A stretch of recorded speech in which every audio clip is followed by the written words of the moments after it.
ভাই ইফতারির বাজার সদাই দিছো ঠিক মতো? ভাই আপনার যা যা লাগবে সব এই বস্তার ভিতরে দিছি।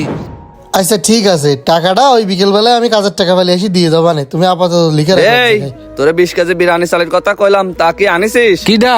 ও বক্কার ভাই। হাই, আমি কি বক্কা ছাড়া জব্বার? আর চাল তো মনে হয় আনিস নি, একটা কাজের কোনো গুরুত্ব দিস নে। চাল আনবো, আমার দোকানে তো সেইভাবে চলে না। কয় কেজি লাগবে আপনার আর কবে লাগবে সেটা বলেন, এনে দিবানে। তোমার আর আনা মারানো লাগবে না, আমি শহরে গেলে আনা আনি বানে। এ সোহেল, ওই চাল কটা নিয়ে আসছেন দিনি। চল, কত না বাড়াই সামনে যাতে। ও ভাই লিখে রাখো এক জায়গায়। এ দাঁড়া, কি রে তুই কি রোজার বাজার করলি নাকি?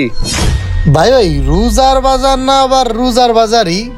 ওইটা বাড়ির বাজার না, কালকে ইফতারি দেবো তাই বাজার করলাম। ইফতারি দিবি মানে?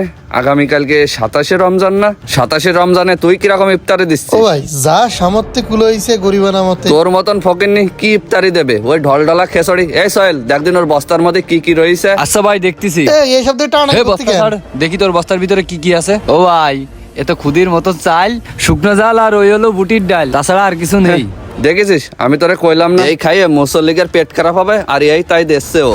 ভাই আমার তো হারাম উপার্জন না মানুষের মতো যে এই খাই মুসল্লিকে পেট খারাপ হবে। ওই হালাল উপার্জনের টাকায় হচ্ছে ডাইল ভাত খাতি দেবো, তাও মানুষের পেটে সবে শান্তিতে থাকবে, ওরা দোয়া করবে। আর যে হারাম উপার্জন তারা বিরিয়ানি দিলেও মানুষের পেটে সবে না। কথাটা মনে হলো তুই আমার কলির। তার থেকে বড় কথা, তুই বাজার সদায় ফিরোই দে। আর 27শে রমজানে ইফতারি আমি দিই। ফাও ফাও তোর টাকা পয়সা নষ্ট না করে ও বাজার সদায় সব ফিরোই দে দোকানদারের। এ ভাই তুমি কিডা? তোমার কথা মতো আমি বাজার ফিরে দেবো? এই দে আমার বাজার সাথে দিক দে। আমি ইফতারি দেবো তাই দেবো, তোমার কথা শুনবো? আর তোমার কি কালকে ডেট নাই? তুমি সারা বছর দাও, তাই 27 রমজানে আমারই দিতে কইছে, আমিই দেবো। সরো।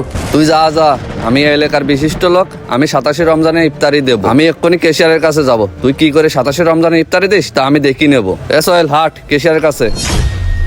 ও কেশিয়ার ভাই, আপনি কি বাসায় আছেন? বাসায় থাকলে একটু বাইরে আসেন তো। ঘটনা কি? বাড়ি ঘর দুয়ারে নেই? ও ভাই ভাই, বাসায় তো আছি। কিডা? ওরে আমি বক্কার মাতব্বার, একটু বাইরে আসেন দিন। ভাই আপনার সাথে খুব জরুরি কথা আছে, একটু তাড়াতাড়ি বাইরে ও আসেন। ভাই, আমরা চিনতে পারতেছেন না? কি হয়েছে ভাই? এই রমজান মাসে দুপুরবেলা আমার বাড়ি? তোমার বাড়ি আসবো না তো কি করবো? তুমি কি করতে কেশিয়ারের দায়িত্ব পালন করো কদিনই? মাথাটা যায় গরম হইয়ে। 27শে রমজানে আমার ইফতারি দেওয়ার কথা, সেখানে ওই ফকিনি নাইট কিভাবে ইফতারি দেই?